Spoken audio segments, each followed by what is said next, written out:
Welcome to మెగాని TV burning topic. Pakistan ఇప్పుడు తన సొంత గడ్డపైనే వణుకుతోంది. ఎప్పుడు ఇరుగు పొరుగు దేశాలపైకి ఉగ్రవాదులను ఉసుగొల్పే ఆ దేశానికి ఇప్పుడు రివర్స్ గేర్ పడింది. ముఖ్యంగా బలూచిస్తాన్ ప్రావిన్స్లో ఏర్పాటువాదుల దాడులు పాక్ ప్రభుత్వాన్ని నిద్ర లేకుండా చేస్తున్నాయి. అయితే ఇక్కడ ట్విస్ట్ ఏంటంటే రెబల్స్ దగ్గర ఉన్న ఆయుధాలు చూసి పాక్ రక్షణ మంత్రి షాక్ అయ్యారు.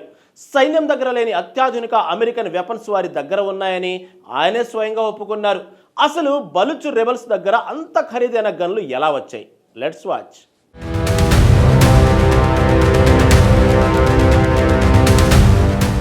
పాకిస్తాన్ ఇప్పుడు ఒక వింత పరిస్థితిని ఎదుర్కొంటోంది. తానొకటి తెలిస్తే దైవం ఒకటి తలిచింది అన్నట్లుగా సరిహద్దుల్లో ఉగ్రవాదాన్ని పెంచి పోషించిన పాకిస్తాన్కు ఇప్పుడు అదే ఉగ్రవాదం శాపంగా మారింది. ముఖ్యంగా బలూచిస్తాన్ లిబరేషన్ ఆర్మీ వాడుతున్న ఆయుధాలు చూస్తుంటే పాక్ సైన్యం మైండ్ బ్లాక్ అవుతోంది. సాక్షాత్తు ఆ దేశ రక్షణ మంత్రి ఖవాజా ఆసిఫ్ అసెంబ్లీలో వెల్లడించిన గణాంకాలు వింటే చెట్టు పెంచిన వాడే నరుక్కున్నట్లు పాకిస్తాన్ పరిస్థితి తయారైందనిపిస్తోంది.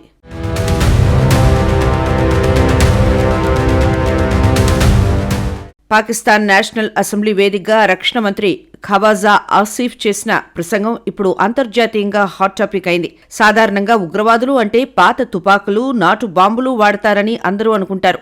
కానీ బలూచిస్తాన్ రెబల్స్ దగ్గర ఉన్న మిలిటరీ గేర్ చూసి పాక్ రక్షణ శాఖ విస్తుబోతోంది. చేతులు కాలాక ఆకులు పట్టుకున్నట్లు ఇప్పుడు పాకిస్తాన్ అప్రమత్తమవుతోంది.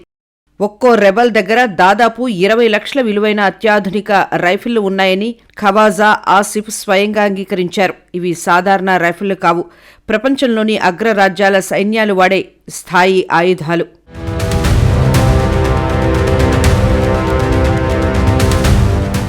యుద్ధం అంటే ఒకప్పుడు పగలు మాత్రమే జరిగేది. కానీ బలూచ్ రెబల్స్ ఇప్పుడు చీకట్ని కూడా తమకు అనుకూలంగా మార్చుకుంటున్నారు. ఒక్కో థర్మల్ వెపన్ సైట్ ధర దాదాపు $5,000, అంటే మన భారతీయ కరెన్సీలో సుమారు 4.2 లక్షలు. ఈ పరికరాల ద్వారా అర్ధరాత్రి సమయంలో కూడా కిలోమీటర్ల దూరంలో ఉన్న టార్గెట్ను స్పష్టంగా చూడవచ్చు. పాక్ సైనికులు చీకట్లో ఎక్కడ దాక్కున్నా ఈ థర్మల్ సైట్లు వారి శరీర ఉష్ణోగ్రతను గుర్తించి రెబల్స్కు చూపిస్తాయి. దీపమున్నప్పుడే ఇల్లు చక్కబెట్టుకోవాలి అన్న సామెతను పాక్ మర్చిపోయింది. అమెరికా ఆఫ్ఘనిస్తాన్ను వదిలి వెళ్లినప్పుడు వదిలేసిన ఆయుధాలే ఇప్పుడు పాకిస్తాన్కు యమశాపాలుగా మారుతున్నాయన్నది బహిరంగ రహస్యం.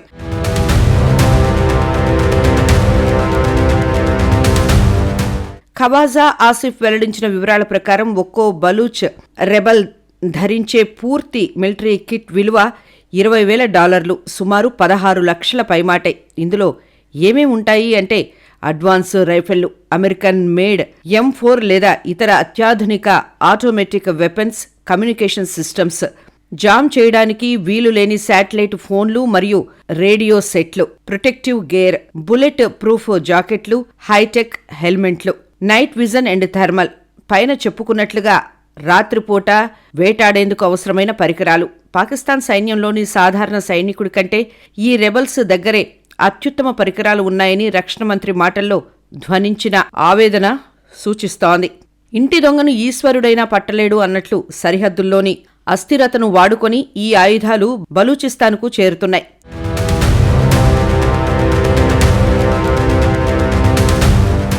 ఖవాజా ఆసిఫ్ వ్యాఖ్యలు వింటుంటే చికిత్స కంటే నివారణ మేలు అనే సూత్రం పాకిస్తాన్ విషయంలో పూర్తిగా విఫలమైందని స్పష్టమవుతోంది.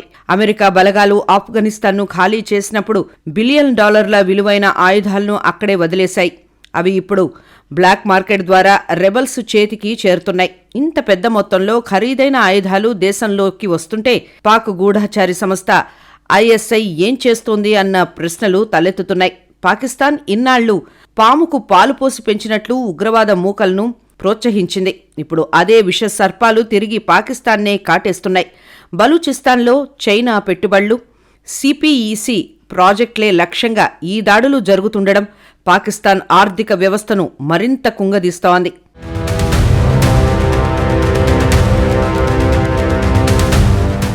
ఇంత భారీ స్థాయిలో నిధులు ఎక్కడి నుండి వస్తున్నాయి అనేది ఇప్పుడు $1 మిలియన్ ప్రశ్న. ఈ భారీ ఫండింగ్ వెనుక విదేశీ శక్తులు ఉన్నాయని పాక్ ఆరోపిస్తోంది. బలూచ్ నాయకత్వం మొత్తం ఆఫ్ఘనిస్తాన్ కేంద్రంగా పనిచేస్తోందని, సరిహద్దు అవతల నుంచే లాజిస్టిక్స్ అందుతున్నాయని మంత్రి మండిపడ్డారు. స్మగ్లింగ్, అక్రమ దందాల ద్వారా కూడా ఈ గ్రూపులు సొమ్ము చేసుకుంటున్నాయని ఆయన పేర్కొన్నారు.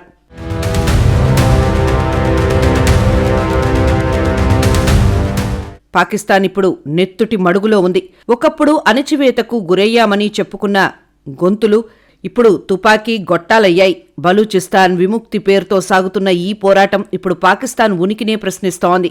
ముల్లును ముల్లుతోనే తీయాలి, కానీ ఆ ముల్లు గుండెకు తగిలితే కలిగే నొప్పి పాకిస్తాన్ పాలకులకు ఇప్పుడు తెలుస్తోంది. అవును, బలూచ్ రెబల్స్ ఇప్పుడు తమ వ్యూహాన్ని మార్చారు. కేవలం భద్రతా బలగాలే కాదు, వారి ప్రధాన లక్ష్యం ఇప్పుడు పాకిస్తానీ పంజాబీలపైనే.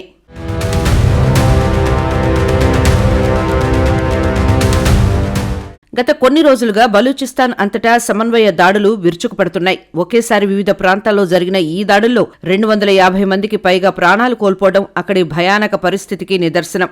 ఇది కేవలం ఒక ప్రాంతానికో ఒక వర్గానికో పరిమితమైన దాడి కాదు. ఇది పాకిస్తాన్ వ్యవస్థపై జరుగుతున్న యుద్ధం. కంచే చేను మేసినట్లు రక్షించాల్సిన వారే భక్షకులుగా మారితే తిరుగుబాటు తప్పదని బలూచ్ రెబల్స్ నిరూపిస్తున్నారు.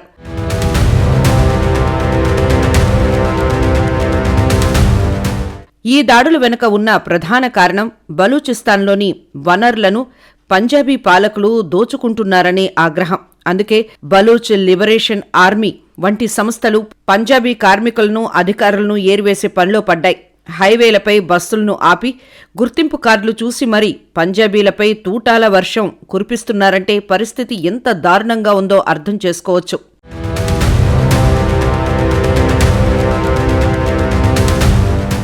సాధారణంగా రెబల్స్ అంటే గెరిల్లా దాడులు చేసి పారిపోతుంటారు. కానీ ఇప్పుడు సీన్ మారింది.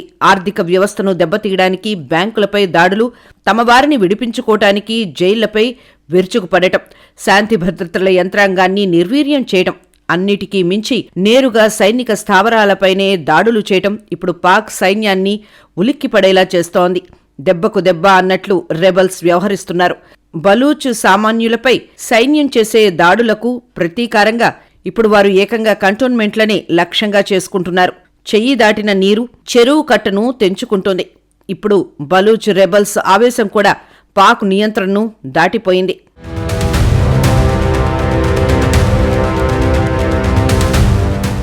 ఈ దాడులపై పాకిస్తాన్ రక్షణ మంత్రి ఖవాజా ఆసిఫ్ తీవ్రంగా స్పందించారు. శాంతి చర్చల గురించి మాట్లాడే ప్రసక్తే లేదని ఆయన తేల్చి చెప్పారు. వీరు చర్చలకు తగిన వారు కాదు, అణచివేతకే అర్హులు అన్నది ఆయన వాదన.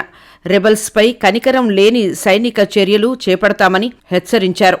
ఎప్పట్లాగే తమ వైఫల్యాలను కప్పిపుచ్చుకోవడానికి విదేశీ శక్తులపై ఆరోపణలు చేస్తున్నారు. దేశ సార్వభౌమత్వానికి భంగం కలిగిస్తే సహించేది లేదని స్పష్టం చేశారు. సైనిక బలంతో అణచివేస్తామంటున్న ప్రభుత్వం అసలు ఎందుకు ఈ అసంతృప్తి పుట్టిందో గమనించడం లేదు.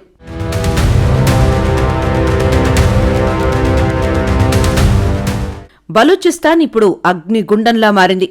ప్రభుత్వం చర్యలకు సిద్ధంగా లేదు. రెబల్స్ దాడులు ఆపేలా లేరు. ఈ మధ్యలో బలవుతోంది మాత్రం సామాన్య ప్రజలు. పంజాబీలను లక్ష్యంగా చేసుకోవడం వల్ల పాకిస్తాన్ లోపల అంతర్యుద్ధం వచ్చే ప్రమాదం కనిపిస్తోంది. దీపం ఉన్నప్పుడే ఇల్లు చక్కబెట్టుకోవాలి, కానీ పాకిస్తాన్ పాలకులు ఇల్లు తగలబడుతుంటే చలి కాచుకుంటున్నారు. రానున్న రోజుల్లో బలూచిస్తాన్లోని ఈ ఉద్రిక్తతలు ప్రపంచ రాజకీయాలను, ముఖ్యంగా చైనా పెట్టుబడులను ఎలా ప్రభావితం చేస్తాయో వేచి చూడాలి.